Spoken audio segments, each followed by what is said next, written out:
Allanblakia is a natural tree crop in the Niger Delta, domiciled in the Niger Delta. It's been in the wild. People just take it as an ordinary tree without knowing what actually it is used for, what benefits can be derived from it. Allanblakia is in 9 local government areas out of the 23 local government areas we have in Rivers State. Allanblakia has no cholesterol. The oil does not have any cholesterol. This is the kind of thing you see on the tree, which is the pod.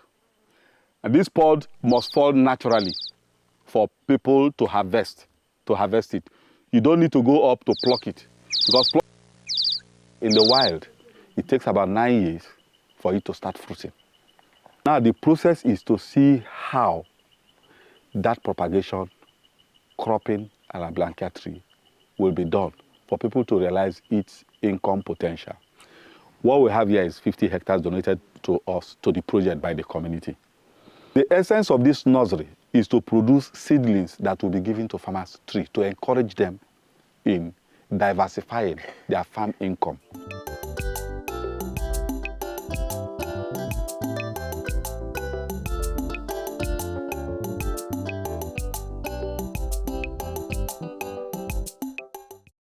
But what we are doing here is to ensure to see other better means of propagating Allanblakia.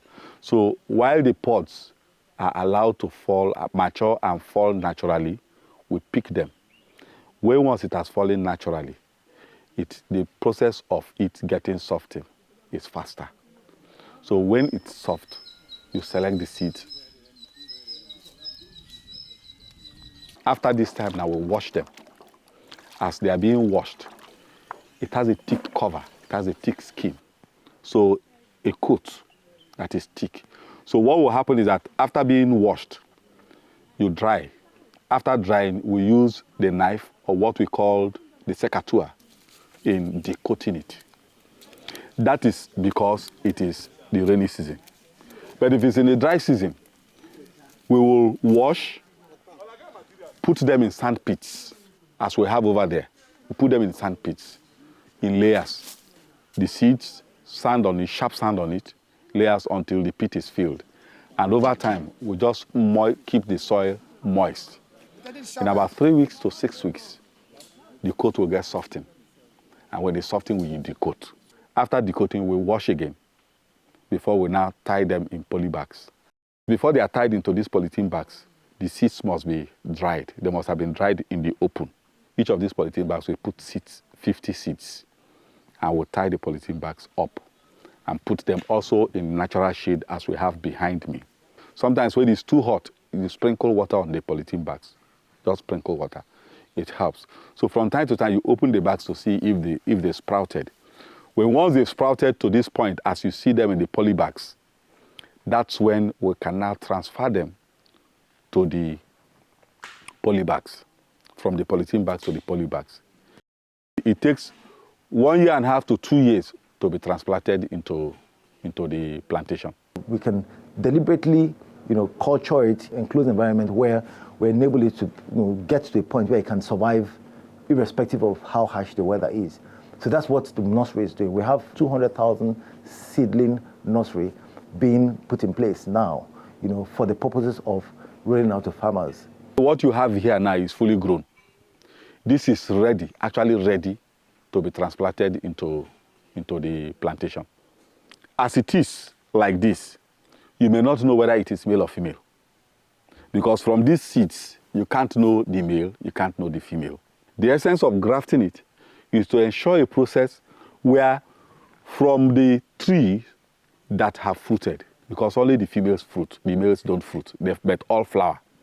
From the trees that have fruited and are of high quality, those are the ones we get grafting materials. And we usually cut the ones that are straight up, or maybe a sharp angle, slightly from 90 degrees. Why we do that is that it helps in influencing the growth, because the growth must go up. Grafting must be done only during the rainy season. Cutting the tree and putting the grafted materials inside and tying them gives the tree shock. But if it's done during the rainy season, the water, the rain that falls, helps in absorbing the shock.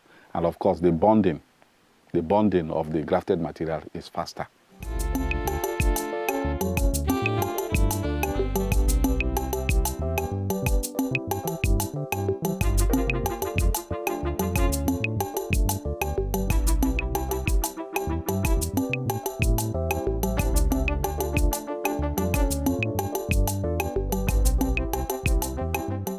The economic potentials, for the Allanblakia crop is it stands out in terms of the capabilities of what the products, what the final yield, possesses. It's a crop that is heavily sought after in the production of confectionaries, lotions, soaps, along that product line. If Allanblakia is developed in this state, it's expected about by the year 2020, Allanblakia alone will be able to generate almost $240 million annually for the state.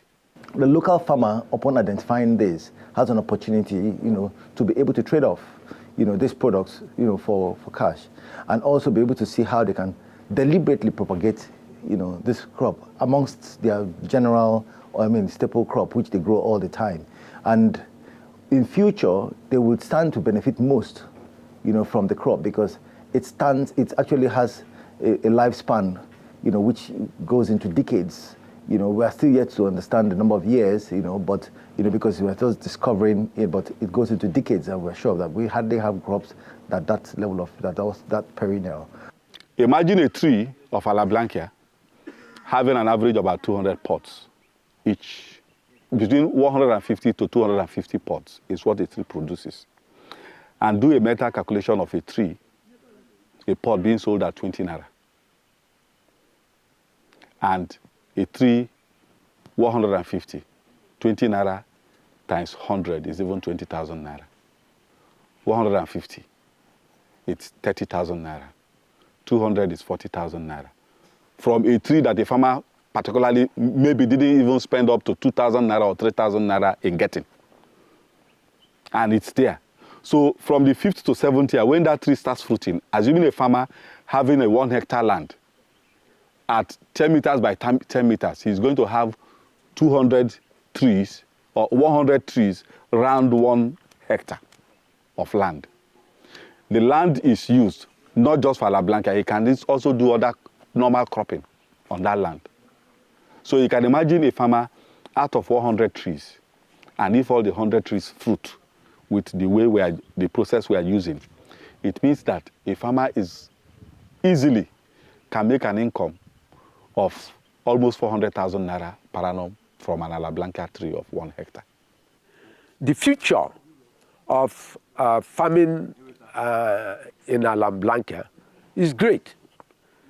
So the community is considering having their own private farms of Allanblakia, so that we can also harvest and sell alongside with what RSSD is doing. We need to be able to see how we can migrate them to have the economic potential to be able to go commercial. And the Allanblakia, by nature, naturally is already growing in the wild. It can help them to build on their financial base. So we believe that that is the the long-term income opportunity for farmers. The project itself is going to give seedlings to farmers free. And we will provide extension support to farmers who don't even know anything about how it's grown. Unilever, in order to see how they can jumpstart these opportunities, we had an opportunity to engage with them, and their opportunities, we will give you what they call a market-driven production, where you are sure that whatever you are doing is bought. It is the opportunity many farmers look for, where they know that they have an identified market opportunity, and they can just go and produce and take a back seat and earn their income.